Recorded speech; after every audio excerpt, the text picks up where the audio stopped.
Hello and welcome. Thank you for coming. My name is Phyllis Lehrer. I'm a member of the Amherst League of Women Voters and the Charter Review Task Force. And thank you to the Banning Center, their staff, for letting us use their space and for their help. Thank you to Amherst Media that's taping this, so you'll be able to see it there. And the meeting is being recorded, as you heard, and it will be available on our League website, on our Facebook page, and as I said, on Amherst Media. Now, the League is a grassroots organization, a nonpartisan policy organization of men and women that works for informed participation in government. The League influences public policy through education and advocacy. It operates on local, state, and national levels. The Charter Review Task Force began meeting last September, and its first activity was a survey, the results of which you're going to see shortly. If you filled out the survey, thank you, but we don't know who did or didn't since it was completely anonymous. We did not collect emails in order to assure the anonymity of respondents. Now, a year ago, the League annual meeting, it was voted to conduct a review of the charter in anticipation of the town's required review in 2024. Let me make it clear, the League has no position on the charter. However, we do have a position on good government principles and practices, such as inclusive participation, diversity, openness, and full disclosure. It is these practices we use to see how the charter form of government measures up. Now, the League, recognizing the significance of possible changes to town government in 2017, reviewed what was then the proposed Amherst Home Rule Charter in comparison to the former town meeting structure. But again, we took no position. Now, here are the 7 League principles of good government: widespread and inclusive participation, diversity in the community reflected in government, openness and full disclosure, checks and balances of power among the executive, legislative, and administrative branches of government and the electorate, honesty and non-corruptibility in all decision-making, efficiency based on professional management and timely decision-making, accountability for political and fiscal decisions. Now, this is the formal language in the charter that calls for its review, ending in a year 4 for review by a special committee to be established by town council.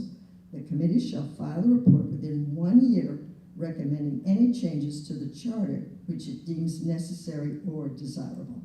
League members volunteered, including residents who had voted both for and against the charter, and the first thing we did was collect information about the 11 other Massachusetts cities and towns with a council-manager government, including East Longmeadow, Palmer, and Southbridge.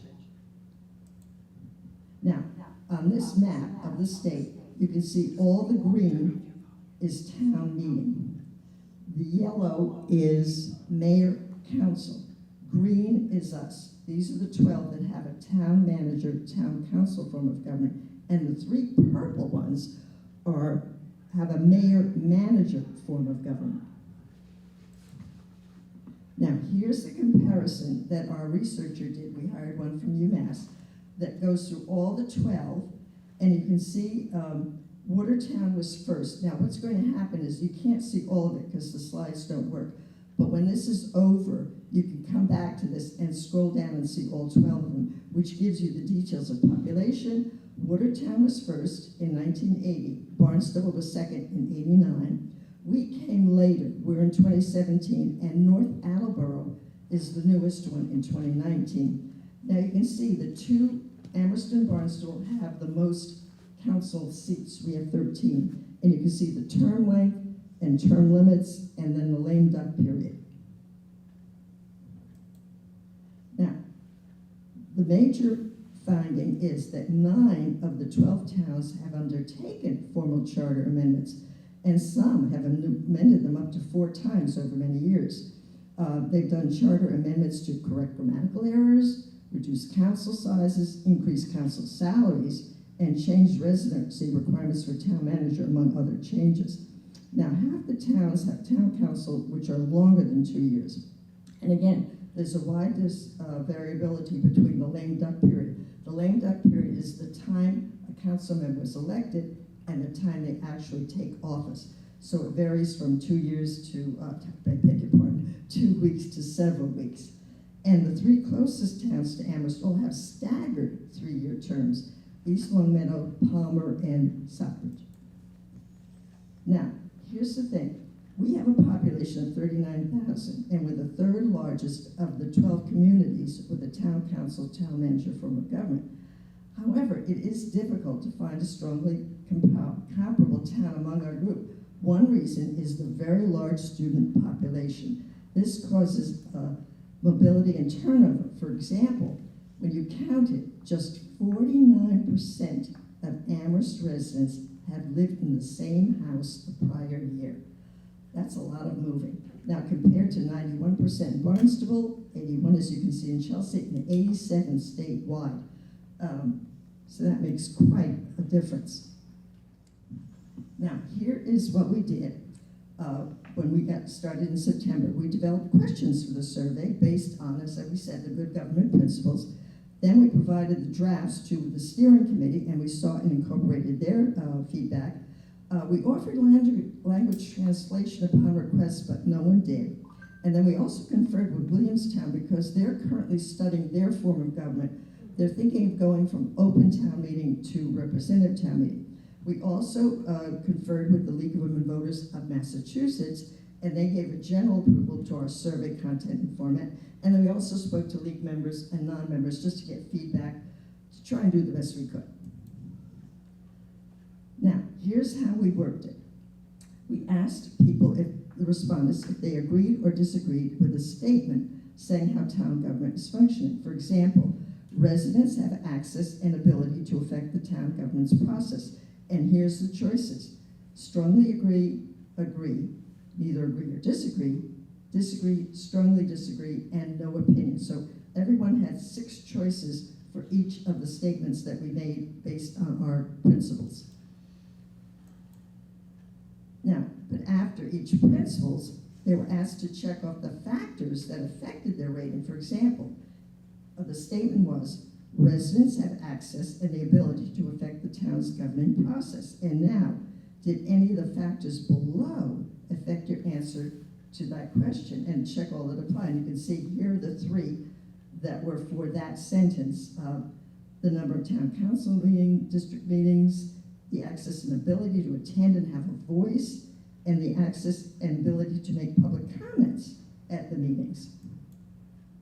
And this is how we tried to reach and how we got 405 people. These were our sources.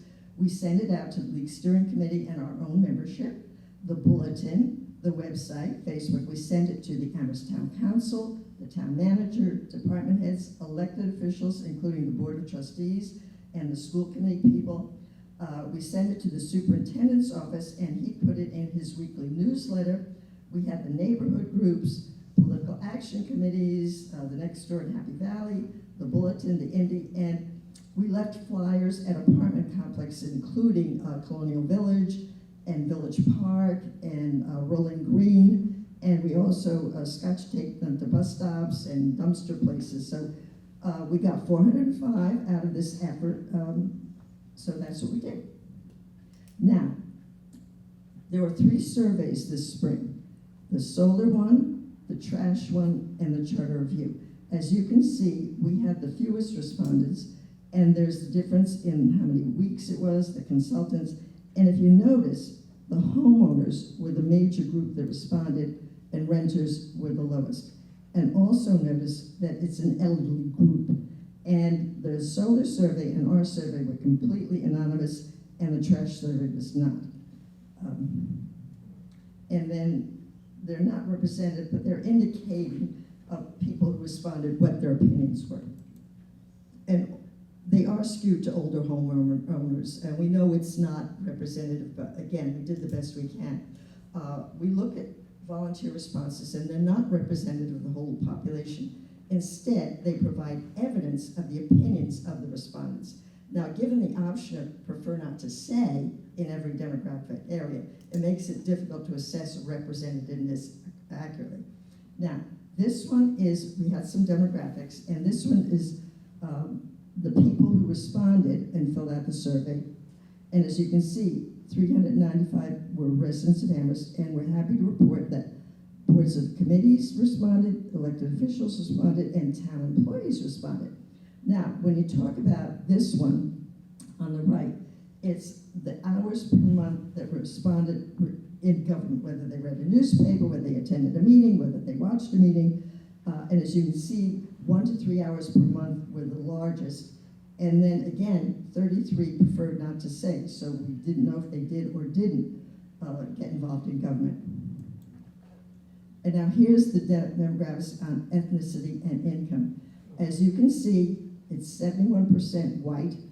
That actually matches the number of the U.S. Census for Amherst population. However, all our others are below Amherst population figures. And here again, the 17% who preferred not to say,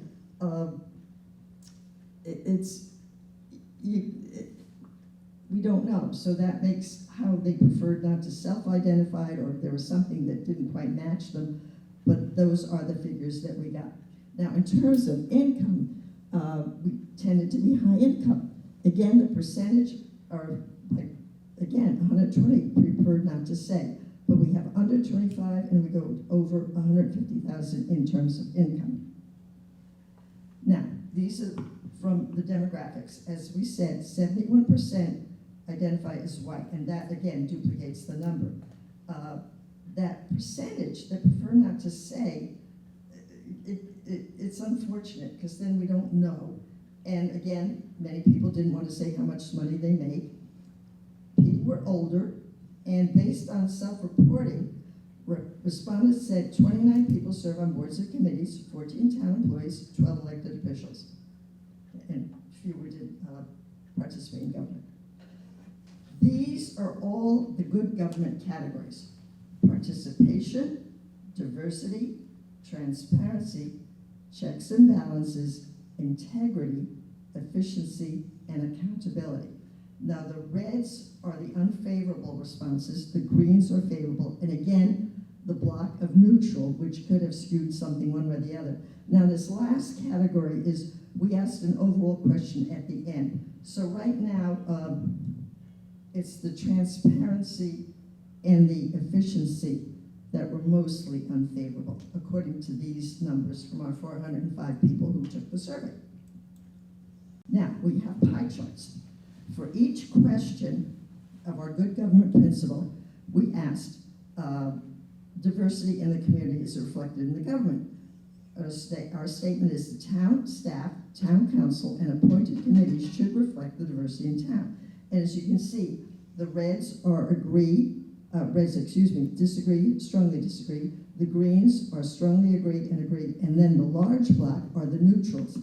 And again, we have no idea why they chose not to answer the question, but that's the numbers that we got.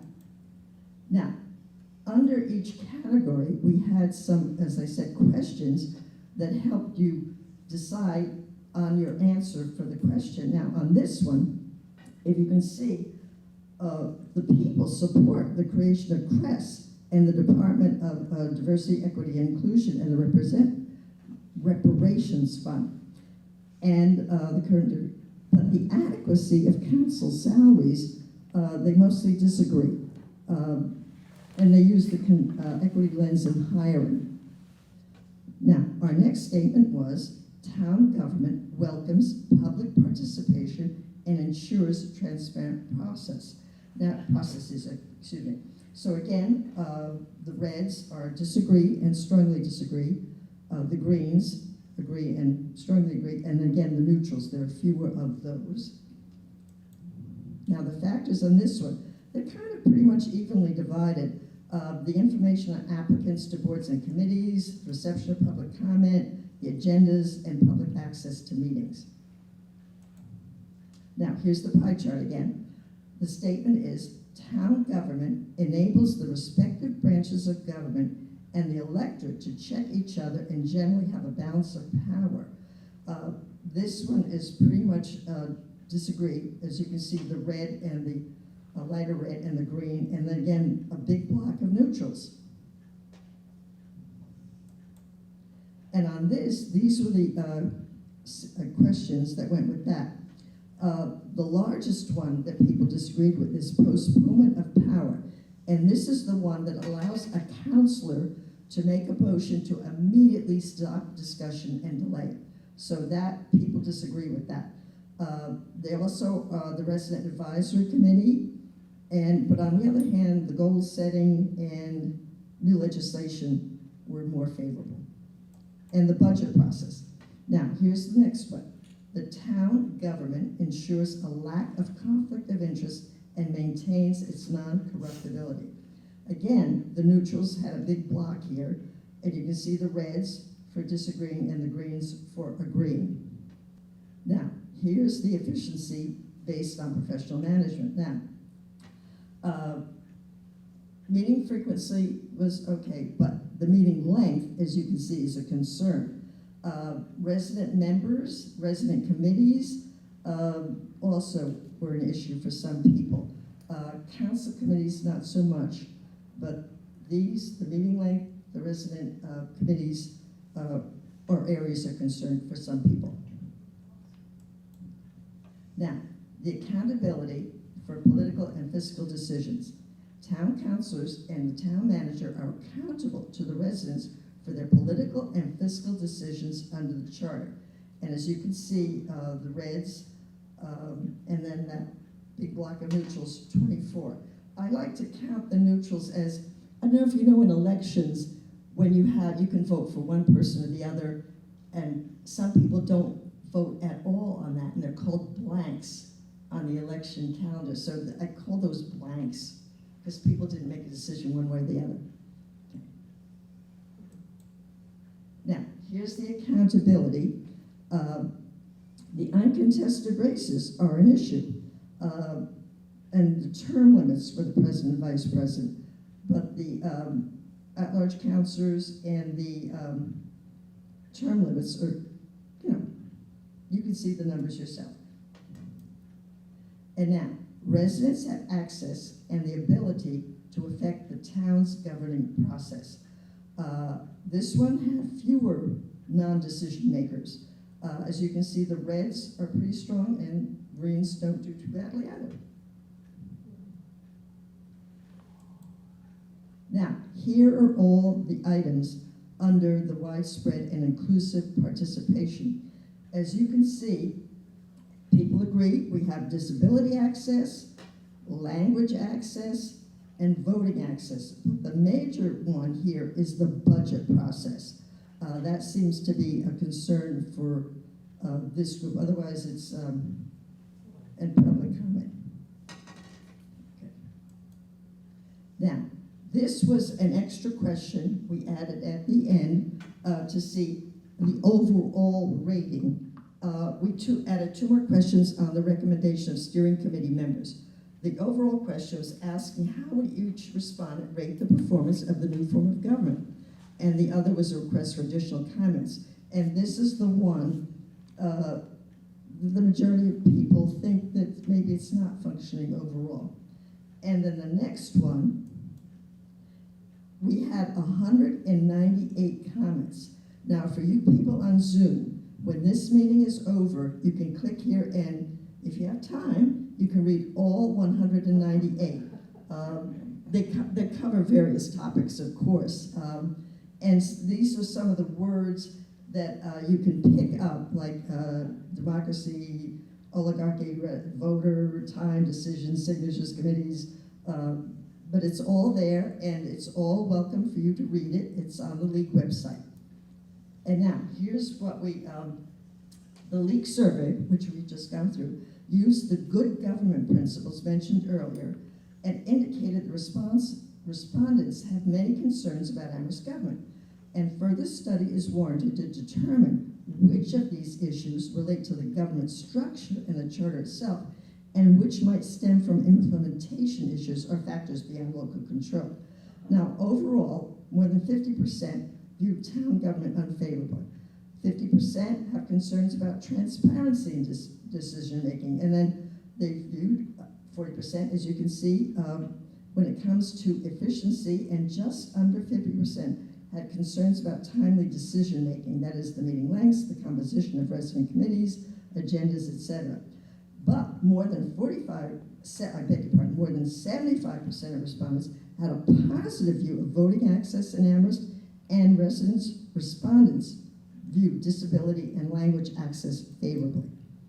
Now, 51%, here's our preliminary findings again. 51% of respondents don't think Amherst government welcomes public participation.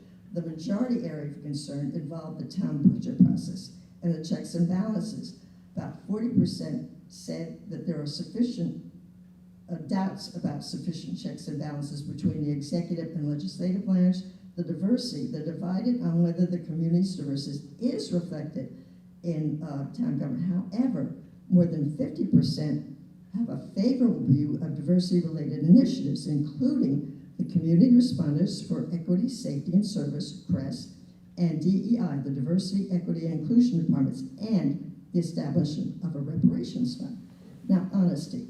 About 40% are concerned with town government's honesty and non-corruptibility. Now, conclusion. The Charter Review Task Force research found that towns using Amherst form of government, most have amended their charters at least once.